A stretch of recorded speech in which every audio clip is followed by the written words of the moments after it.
Hello friends, today I will discuss the numerical problem on retardation test. The problem given is like this. A retardation test conducted on a separately excited DC shunt machine has a motor. The induced voltage falls from 240 volts to 220 volts in 25 seconds on opening armature circuit and in 6 seconds on suddenly changing the armature connection from supply to a load resistance which takes average current of 10 amperes. Determine the efficiency of the machine when running as a motor taking a current of 25 amperes on a supply of 250 volts. The armature resistance is 0.3 ohms and that of its field winding is 200 ohms. So this problem can be solved in two stages. The first stage is like this. The step one is first draw that retardation experimental setup. That is this. This is the fixed DC supply and this is the output of the fixed DC supply connected to the variable DC supply. So from the variable DC supply we get the variable DC supply. And this is the DC shunt motor and whose field winding is separately excited like this. This is the field winding of the shunt machine connected directly across the fixed supply, so that is it always draws the fixed field current. And this is the voltmeter which measures the voltage across the armature of the motor, and these are the switches. Switch 1 dash are used to connect the variable DC supply, whereas switch 2 dash are used to connect the rheostat R, and A is the ammeter which is used to measure the current flowing in the armature when the 2 dash switches are closed while 1 dash are opened. So this is the diagram. So this we have to keep in mind. So we are going to use these switches, one time one switch 1 dash, the other time 2 dash. So step 2 is when supply is disconnected to the armature and left armature terminals open. So initially this 2 dash are opened, and while 1 dash are closed, means supply is given to this motor, that is variable supply is given to this motor, and it is run normally just above its normal speed. So during that condition the voltmeter whatever is shown here will measure the voltage across this armature, and then after some time we suddenly open the switch 1 dash. Then we allow the speed to reduce by 95%. Then we get some voltage across this voltmeter. That voltage we call as V2. So that is what is given here. Just after disconnection of this supply, that is 1 dash opening, the voltage across the armature is V1, that is given as 240 volts.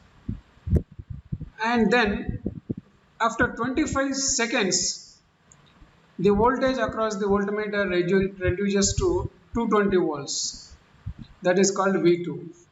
Now the average voltage across the armature is nothing but V1 plus V2 by 2, that is 240 plus 220 by 2, that is we get 220 volts, 230 volts as the average voltage across the armature. Then step 3, when armature is disconnected suddenly from the supply and connected across the rheostat, and if the initial current in the ammeter is I1, after 6 seconds current in ammeter is I2. So the meaning is like this. So in this case initially we see that this 1 dash are closed and the motor is running at a speed just more than its normal speed, and the switch 2 dash are in open condition, and during that condition we suddenly open this switch 1 dash and we suddenly close this switch 2 dash. So then we find the current flowing in the ammeter, that is immediately connecting 2 dash and immediately disconnecting 1 dash. So whatever current that flows, we call that as I1. Then after 6 seconds, means switch 2 dash is closed, and after 6 seconds, so this ammeter reads a different current. That current we call as I2. So in this problem, what he is giving is, he is giving the average current, means initial current and the final current, that is after 6 seconds, divided by 2. So that is what we see here. So initial current we assume I1, and after 6 seconds we assume the current is I2, and average current means I1 plus I2 by 2. So that gives 10 amperes.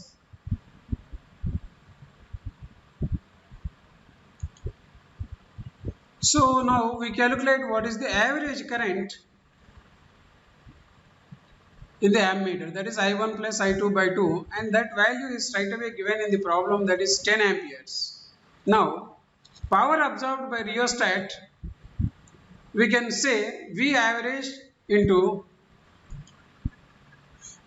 so the power absorbed by the rheostat is given by W1, that is V average into I average, that is given by 230 into 10, that is 2300 watts. And step 4 is stray loss. So from the derivations we find that W1, that is average power absorbed by the rheostat. So the average power absorbed in the rheostat means in this rheostat. So now we use the formula called the stray loss, which is obtained during the derivation of the retardation test, that is W1 into T2 divided by T1 minus T2. So we already calculated what is this W1, that is power absorbed by the rheostat, that is 2300 watts, into the time allowed when the armature is solely connected to the rheostat is 6 seconds. So into divided by 1 divided by T1 minus T2 means 25 minus 6 seconds. So after simplification we get the stray loss, that is 726.31 watts. So the aim of the retardation test is to know the stray loss, that is this. And the next question is given is, if that motor acts as that machine acts as a DC motor and taking 25 amperes, what is the efficiency of the motor? That is what he asked. So we solve that problem in stage 2. That is, first step is draw the diagram corresponding to the new conditions. That is, this is the shunt motor and this is the shunt field winding, and the applied voltage is 250 volts, and the current that is taken by this motor is IL, that is 25 amperes, and shunt field current we can calculate because the applied voltage is known and the shunt field resistance is also known, that is 250 by 200, so we get 1.25 amperes. So then armature current is given by IL minus ISH by applying the KCL here, that is 25 minus 1.25. So we get 23.75 amperes is the armature current. Now in the second step we calculate what is the armature copper loss, then shunt copper loss. Armature copper loss is given by IA square RA. IA value just now we calculated, that is 23.75 square, and RA value is given as 0.3, that is 169.21 watts. Next, shunt copper loss is equal to ISH square into RSH is equal to 1.25 square into 200. So this 200 is the shunt field winding resistance. So after simplification we get 3125 watts as the shunt copper loss. Now total losses of the motor is nothing but total copper loss plus stray loss. So first add all these copper losses. Armature copper losses 169.21 plus shunt field copper losses 3125 plus the stray loss we have calculated in stage 1, that is 726.31. So when we total it, we get 1208.02 watts. Next, step 3, input to the motor is equal to V1 is equal to 250 into 25, that is 6250 watts. So input voltage is known and current is known, so we calculated input to the motor. And what is the output of the motor? So we know the input and we know the total losses under the present condition. So subtract the total losses of the motor from the input, that is 6250 minus 1208.02, then we get 5041.98 watts. Step 4, that is last step in stage 2, is percentage efficiency of the motor is given by output by input into 100. That is, output is 5041.98 watts, input is 6250 into 100, then we get 80.67 efficiency.